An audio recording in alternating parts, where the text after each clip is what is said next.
Welcome back to the show. My name's Mark Nixon. This topic is exactly what I wake up in the morning for. I went to post-secondary for business, real estate, and finance, and have been working in commercial real estate finance for 14 years. So today we just got a massive Bank of Canada interest rate announcement. We're going to review it, but we're going to start this episode off with history. The Bank of Canada in 2020 told Canadians, go ahead, buy that second property. Go ahead and buy a new house. Get that luxury condo or buy a summer holiday vacation home on a lake. Buy that boat. And if you want a new car, go ahead and buy it because interest rates are going to remain low for a very long time. So what happened? Millions of Canadians did exactly that. They got themselves an even bigger home, one that they probably couldn't afford. But interest rates were at 1.75 for a 5-year fixed term, and millions of people did exactly that. And now we're in 2025, and these individuals are getting financially crushed. Today, the Bank of Canada decided to pause interest rates again. It's not because of our economy is doing fantastic and doing well. Quite the contrary. It's because they have no idea what they're doing right now. In this video, I'm going to break down the lie that started it all, why the bank is trapped, the real reason they're not cutting interest rates, and why this story ends with mass bankruptcies or just straight up panic. Probably both. Let's go.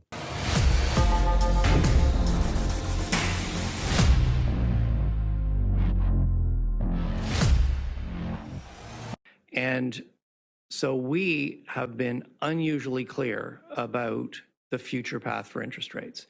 If you've got a mortgage or if you're considering to make a major purchase or you're a business and you're considering making an investment, you can be confident that interest rates will be low for a long time.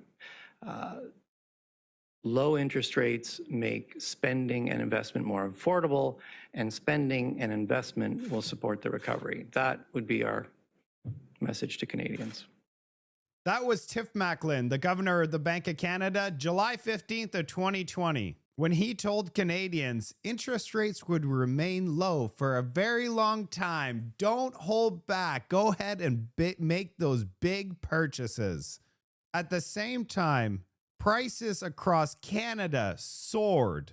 Mortgage rates dropped to 1.7% for fixed-term mortgage products across Canada. And people believed him. Millions of Canadians went out and purchased that second home, or they bought an even bigger home, or they bought investment properties. Fast forward to now, those same mortgages are coming due. 1.2 million of them in the next 12 months. And those renewals are going to be renewing at double or triple their current rate. That's right. Let's look at the reality of the Canadian economy. As this headline describes, TD is predicting 100,000 jobs will be lost in a looming recession. No, we're already in a recession, and it's going to be more than 100,000. This does not even consider the aluminum and steel plants that are probably going to shut down, adding another 20 to 30,000 jobs. I want to show everybody this chart. This is Canada's jobs vacancies. It was all the way up to 1 million job vacancies. We're all the way down to 500,000 job vacancies. That means there's less jobs available if you're looking for a job right now. And I want to show you this article. Rising jobs rate pressures the Bank of Canada as wages stall and layoffs deepen. For those of you out there, Canada's unemployment rate has jumped to 6.9% from 6.2%, but just 2 years ago, it was 5.1%. So this article says, prompting the renewed pressure for the Bank of Canada to lower interest rates. And we learned today that the Bank of Canada paused interest rates again. So this is an interesting part about the article where it says employment payroll has fell 54,100 in March and 40,200 in February. That means there's 100,000 less people on payroll in just 2 months, plus the 100,000 that's coming and the another 20 to 30,000 from the steel and aluminum. So the job losses were concentrated in the service sector, which represented basically 60,000 jobs in March and 32,700 in February, marking the largest consecutive monthly drop since spring of 2020. And we all know what happened in the spring of 2020. The Bank of Canada's current policy rate is 2.75%, and they paused in April, and that's after 7 consecutive rate cuts. We now know they paused again today. You know how the economy grew 2.2% annualized for the first quarter of 2025? And it's because businesses accelerated exports, stockpiling ahead of U.S. tariffs. That boost that's been flaunted by our finance minister, Philippe Champagne, that is an imaginary fantasy because all of that growth is going to vanish in the next 3 quarters. Now that we've discussed the jobs market, I think it would be important to take a look at the real estate market now. Daniel Folk, hopefully I'm saying that right. The GTA real estate market just saw the biggest gap between supply, new listings volume, and demand sales volume on record. Check out the transaction volume. It is so low, it's insane. And if you look at the new listing volume, it's at record high. This gap is ginormous. We're going to look at the area in black, which is Toronto Regional Real Estate Board. Sales are down 13.3%. New listings are up 14%. This is from last year. But check out active listings up 41.5%. Active listings last year was 21,880. Today, it's 31,000. This number is astronomical because if the sales are dropping and the active listings are going up and we're getting all these job losses, where do you think prices are going in the Greater Toronto area? It's coming. And you probably know Mark Mitchell, the mortgage broker from London, Ontario. Great page. Go check him out on YouTube. This chart, check this chart out. Holy crap, this puts things into perspective. Look, the maximum amount this goes back to 2014, is just over 20,000 active listings. Today, we're at 31,000 listings. I can't describe how scary this is going to be. The monthly new listings with power of sale in the description from 2020 was near 0, and now we are close to 350 today. This chart's been provided by Peter Kyriazopoulos. I don't know how to say the name. If I said it wrong, Peter, I'm sorry. But yeah, this is charts from him. It's not just Toronto. Check out Vancouver. Sales are down 18.5% from last year. Let's go back to the Bank of Canada. They can't cut interest rates. They're stuck. They're literally stuck, and you're not going to believe the reason why. Let's go. You could be persuaded to lower rates going forward if inflation remains contained. What does contained mean? Is that contained at current levels, or do you need to see inflation come off a bit? Well, I know you'd like us to give you like one number. Here it is. That's the line in the sand. It just doesn't work like that. I mean, there is a lot of uncertainty. We're being less forward-looking. We still need to be forward-looking. We're going to look. We're going to look and see. I think the big message here is look. The longer these tariffs go on. By the way, he continued to just say, look. But look, it's because he didn't want to disclose the real reason why he cannot cut interest rates. Pay close attention. The longer this uncertainty goes on, the more it's going to weigh on the Canadian economy, the more that is going to put downward pressure on inflation. And we will be watching that very carefully.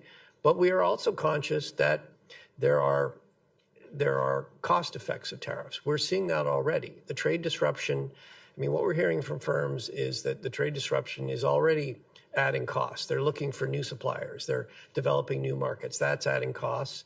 And the retaliatory tariffs that put in place, that is not in the yet in the CPI data that we have. You will see that start to come in the months ahead. So we will be looking at both those things. And, as I discussed in the opening statement, in our deliberations, we did talk about the future path. And the Governing Council thought that there could be a need for a further reduction in the interest rate if the tariffs continue, if that creates more weakness in the Canadian economy, and if the cost pressures coming through in inflation are contained. So there you have it, Canada. One of the only reasons why he cannot cut interest rates is because of our very own government elbows up. Retaliatory tariffs are causing inflation on everything, like food is 3.8%. Our own government is causing the inflation, which is causing the Bank of Canada saying we can't cut interest rates, even though the real estate market is imploding. Our job losses are piling up and they're only going to get worse. Do you see what's happening here, Canada? And how bad can this thing go? So the Bank of Canada provided us this chart. This is mortgages that are basically in arrears. So they're defaulting 90 days past due. They showed that the amount that it's going to increase is far worse than 2008, 2009. It actually goes all the way back to the 1990s recession. But the Bank of Canada are predominantly conservative on their forecasting. So this thing could go far beyond the worst in modern history. And they've also provided us this chart. All of the recessions in history, and if you look at the far right side, it shows the amount that real estate prices dropped from peak. And this recession that they're forecasting for 2025, it shows a 26% drop from peak to trough. And if that's nationwide, there will be some markets that are far exceed a 26% drop. I summarized the Toronto and Vancouver real estate market together. They're not just cooling, they're in free fall. Toronto's sales are down 23.3% year over year. Active listings are at a 20-year high. And Vancouver's May sales are near 20-year low, and condo inventories are 15-year high. These markets, and this is just the beginning, it is going to get far worse. Do you see how the Bank of Canada didn't offer us any of those interest rate cuts? It's all because of the elbows up. So that should infuriate Canadians. Some Canadians are going to lose their homes because we're retaliating against the U.S. This is a losing battle, by the way. 75% of our trade goes to the U.S. and only 15% goes from the U.S. to Canada. They don't care about Canada. We could elbows up all the way to the moon and back, and it would make no difference. The only country that's getting affected, well, the U.S. will get affected. They're border states. There's damage in the US, but Canada is catastrophic in Canada. Let's summarize. The Bank of Canada gave terrible advice in 2020 and millions of Canadians acted on it. Now they're facing with higher mortgage payments, a completely frozen real estate market. If they tried to sell, they're not selling their properties, and a jobs market that is in free fall. And our government's inflation is self-induced. And the Bank of Canada is too paralyzed to fix it. This ends in one of two ways. The Bank of Canada actually offers us an interest rate cut in July's meeting, or no cut, and a wave of bankruptcy starts. Either way, everyday Canadians are going to lose this one. What can you do given this information? This has been a long time in the making. If you have money sitting aside, or you have an ability to earn a little bit more money, this could be a life-changing opportunity for the people that are ready for this opportunity. There will be real estate price reductions. There will be opportunities for you to get into the real estate market as prices come down. So it's not all bad news, but I just hate to see people lose everything. I don't like it. But there's also an opportunity for the people that have been prudent and put money aside. Stay tuned because I'm going to provide everybody lots of updates. I'll see you on the next report.